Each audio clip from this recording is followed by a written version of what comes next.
Hello everybody and welcome to another very exciting tutorial. This Sunday I showed a couple of teasers on what I'm gonna create in the next couple of tutorials, and I thought it's a good start by kicking off a this kind of vertical timeline, kind of follow up on the previous tutorial. And yeah, as you can see, just a bit of a description. It's like a vertical timeline. You can use it in a calendar or whatever to sort of visualize the events, or whatever that is based on time intervals. So let's get started. I'm not going to go over like creating all sort of like the background gradient and everything.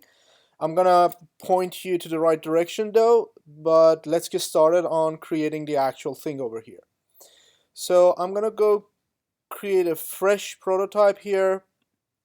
So let me switch to this layout, and I want to start by creating a container div, and within that I will use an ordered list to represent the events. And then within that, of course, I'm going to have a couple of LIs.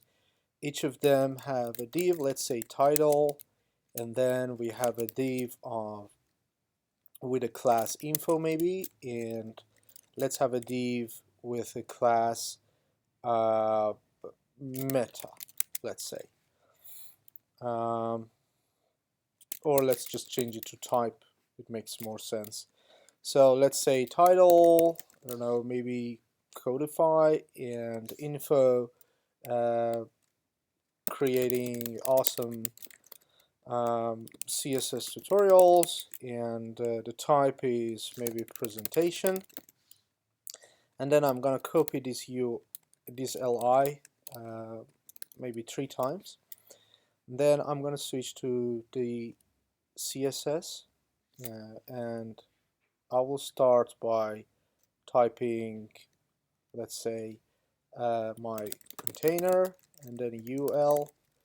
Let's remove all the bullets over here, so list style none, and let's give it a margin of 0, and then of course padding of 0 as well. And then in order to give some space, what I'm going to do is starter, I'm going to just give a margin to the LIs within the UL, so maybe margin, let's say 30 pixel from top and bottom, and then maybe 40 pixel from left and right, maybe even higher, like maybe 60 pixel. And then what I would like to do in order to create this kind of dashed line over here, what I'm going to do is I'm going to take my UL. I already have the definition over here, so I'm going to use a pseudo element on my UL, so before, and then I will give it a position absolute, so top to be 0 and left to be 0. Since it's absolute, I want it to be starting from there. So width of, let's say, 2 pixel, and height of 100%, right? Just to visualize it so that it's visible, I'm going to give it a border. Yes, so border of 2 pixel dashed, and then the color, let's give it like EEE, right? Or maybe, yeah, I think it's fine. So the most important thing is that the UL should be position um, relative, right? So we have list style none, margin 0, padding 0, position relative, and the before element, you have to define the content to be nothing, so that you can see this kind of line over here. Maybe I change the color to something, maybe let's keep it like that. As you can see, there's this border. I don't want this, so let's give it a width of maybe 0 pixel. So there is no width, though you have a border that is dashed, and the color, let's say, is AAA, right? So you have this kind of line over here which expands to the height of the UL, which is its container, and corrected the relative, so you can see it kind of expands the height of the UL itself. So the pseudo elements, I'm using before, you only can have two pseudo elements. One is before, one is after, just to let you know, and I used the before to kind of create this. Maybe I go ahead and make it one actually, right? So just to give it a little bit of padding, you see that in the HTML I put the whole unordered list in the container.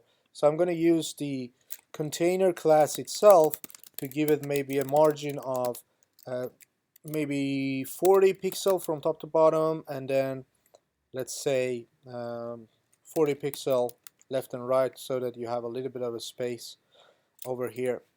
So as you can see, we have our kind of dashed line, this one, right? And now it's the time to kind of add this solid line over here for each of the LIs, right? So in order to do that, I'm going to use the pseudo element on the LI. So container UL LI, and then again before, what I'm going to do, I'm going to probably use the same information here, right? So I'll put it here, and obviously in order to have your pseudo element to sort of visualize itself, you're going to give it a position of relative, right? So you can see you have these bars over here, vertical lines. In order to make it solid, I'm just going to change the border to be solid, so you have this solid. And the color, yeah, the same color, though you have to move it back, right, to the amount that you pushed everything here, which was, as you can see in my LIs, I have this margin of 30 pixel top to bottom and 60 from left to right. So I know that from left I have 60 pixels, so I'm going to move it back on the left, kind of go for 60 pixel, right? So you can see it ends up exactly on the vertical line, right? So as you can see, we're good here. Nothing strictly strange, though the situation is that now that I used the ULLI before in order to generate these circles on the either end of this line, then well, I potentially could use the before and after, but as you can see, I already used the before to generate this. So I can't use again the before on the pseudo elements. Pseudo elements do not get another pseudo elements on top of them. So I cannot literally write container ULLI before to add the first circle, and then container ULLI before after to add this one. So what I'm going to do is that instead of using the pseudo element on my LI, I'm going to go ahead and in the HTML I will add a span, right? So let's put a span over here, another span over here, and then change this pseudo element to actually refer to that span, right? So nothing changes. I just, instead of using the pseudo element on my LIs, I just added a span and applied the same properties to that span. Now that I have a span, I can use the after and before pseudo element to create those circles, right? And the way I'm going to do it is that I'm going to copy my span here, and then I'm going to say before, and also I'm going to use the same thing for the after, and then now I'm going to create my circles, right? So I'm going to give it a content nothing because it's a pseudo element. I don't want any content or any text on it. So what I'm going to do is that I'm going to give it a width of, let's say, 50 pixel, height of 50 pixel again, and then maybe border of 2 pixels solid and in the same color as I used, AAA, and then position absolute you can see they kind of show up. So the height, sorry, it's not a percentage, it's a pixel. And then I will give it a border radius of 50%. You can see it looks like a circle, though it seems to be a little bit big.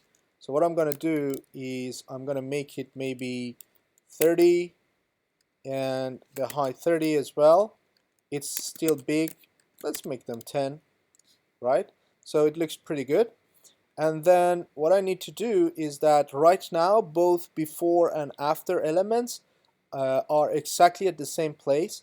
What I need to do is just copy the before here and then position the, and also the same way for the after, and then I will just play with the top and with the top and left to kind of you know, put them in the place, right?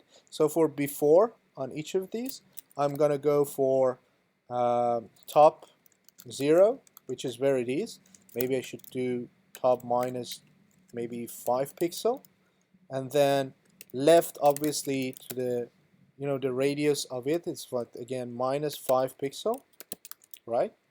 And then for the after one, what I'm going to do is that the left should be the same, minus 5 pixel, and then the top though will be 100%, right?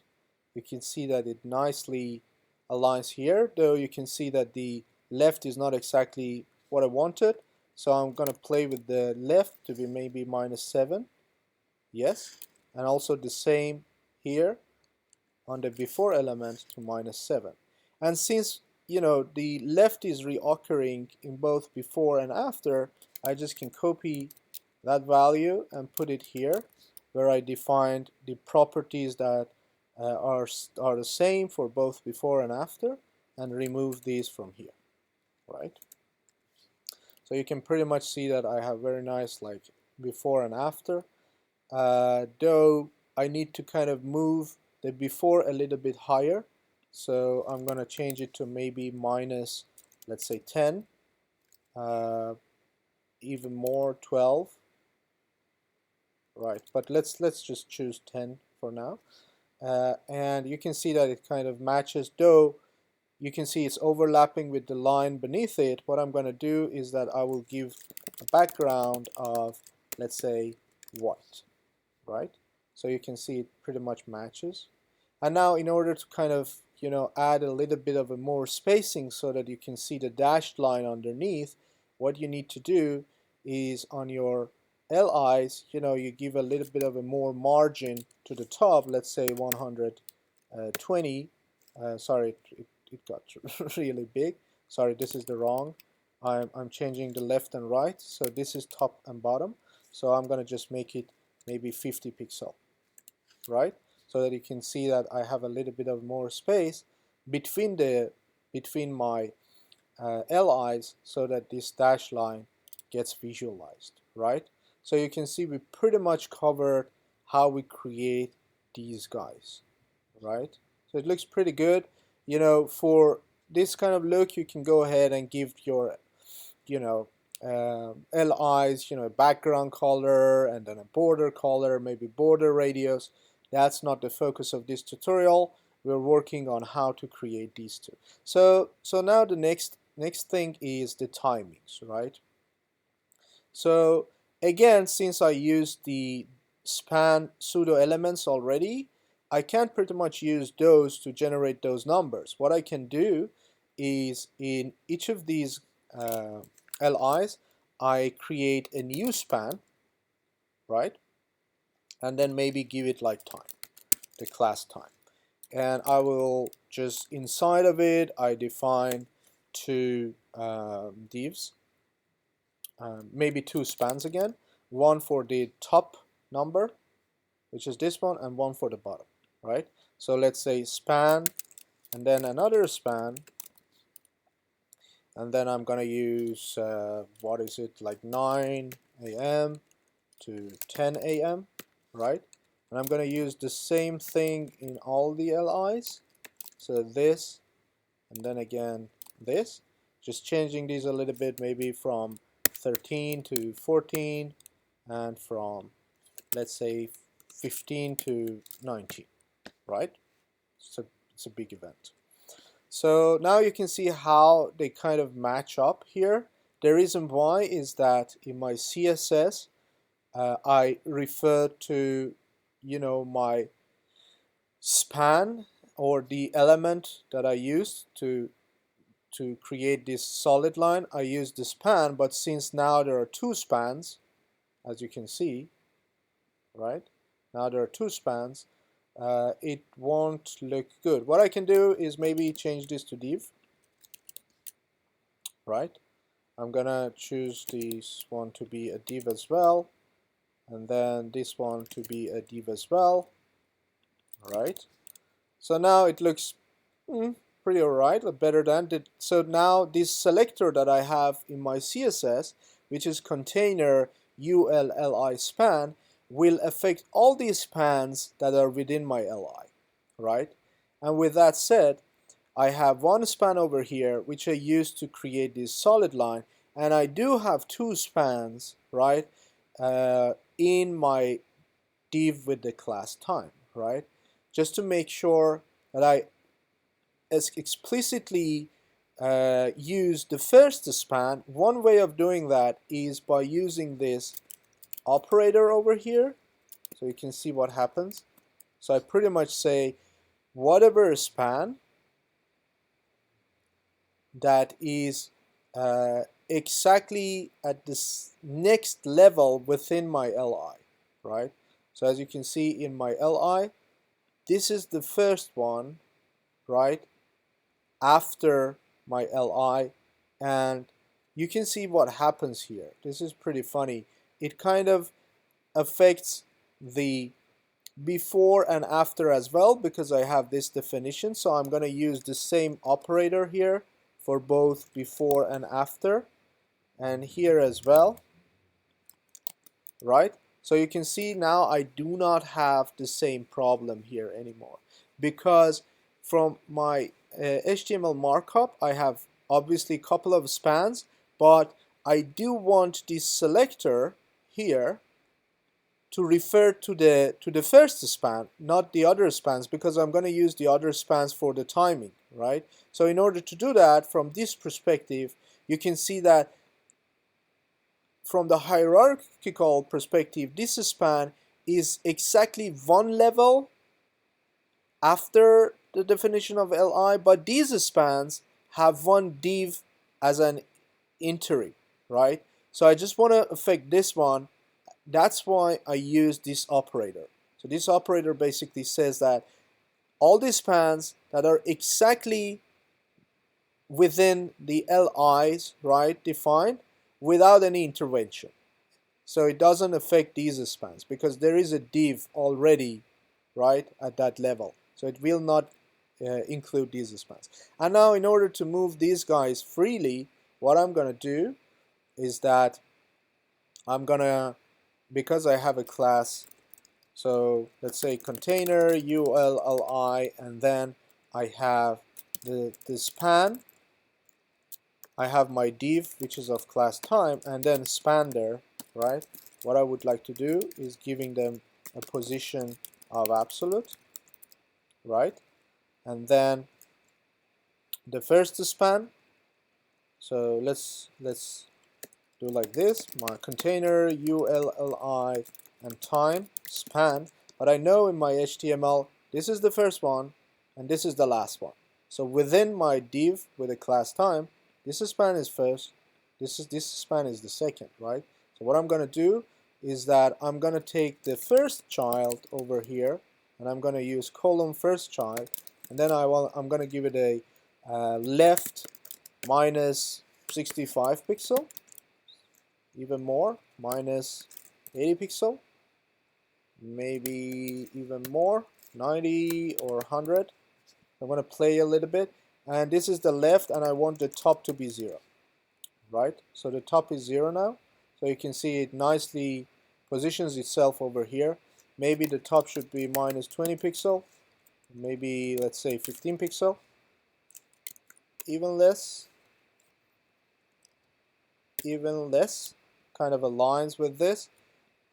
So I'm going to give it a little bit of a more left here, so you can see it kind of matches over here.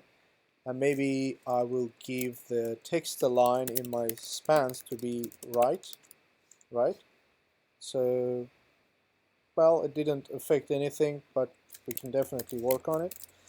I'm going to give it a font size of 12 pixel, so it looks nicer and smaller. And then what I'm going to do is for the last child, so I'm going to copy this and do my last child, which is the second time interval, right? I'm going to give it a top of 100%, right? And then the left, the same left. So since this is reoccurring in both, I'm going to just paste it there and remove it from the first and last. So as you can see, it nicely positions itself like this. Though you can see that, it doesn't align to the right, and that's the way to fix it. I'm going to give it a width of, let's say, 30 pixel, and then I will use text align right. As you can see, because the span pretty much wraps over the whatever that is inside it, and as you can see, these have different number of characters and consequently different width. So I kind of fixes the width to something big enough.